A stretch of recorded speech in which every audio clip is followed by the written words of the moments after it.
The lawyer's voice cracked over the ambulance. $5 million each to David and Claire. Applause erupted in their throats. Smug grins stretched wide, crocodile tears vanishing instantly. Then came my name.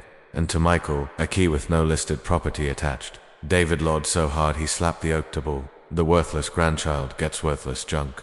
He grabbed one of my childhood photos from the box of keepsakes and tossed it into the fireplace. Flames swallowed my smile. I didn't move, didn't flinch, didn't blink back as the key was already burning a hole in my palm, and I knew exactly what teat opened. Grandma wasn't a woman of noise. She spoke in riddles, hid her affection in puzzles, her lessons in Everyone thought she favored David and Claire, her golden grandchildren. They got the vacations, the spotlight, the inheritance. Me, Igit, her errands, carrying boxes, fixing singes in her attic, cataloging her journals. Nobody noticed, but those were her way of teaching me the map. The last time I saw her alive, she pressed that key into my hand. Notive writhing of value shines, she whispered. I thought it was just another rough her cryptic lines. I didn't understand until the will was read. I saw David's smirk. I left the funeral without a word. No scene, no confrontation, just quiet. That night I drove to the north end of town to Grandma's forgotten storage facility.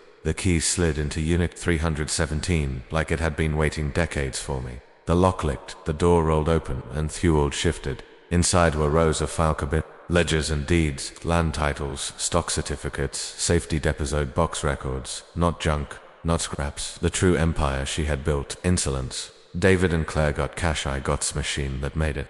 I didn't rush. Impulses are for fools. First I hired a lawyer, one who specialized in loofahs. The will had a clause. By accepting their inheritance, my siblings had forfeited all rights. 2 other assets not explicitly listed. They'd signed away the kingdom for the gold coins at its gate. Next, I took inventory.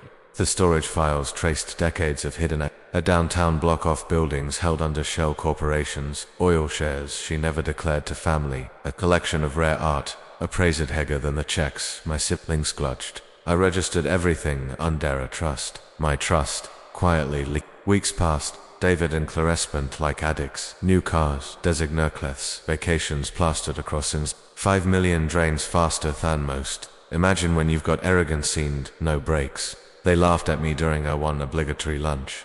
Still holding that rusty key, Mike, David sneered, sipping champagne. I just smiled. Keys open doors. Some you don't even see yet. He rolled his eyes. He didn't know he'd just toasted to his own irrelevance. Their climax came at Thanksgiving. The familiar gathered in the mansion, Grandma's mansion, that my siblings believed waste theirs by association.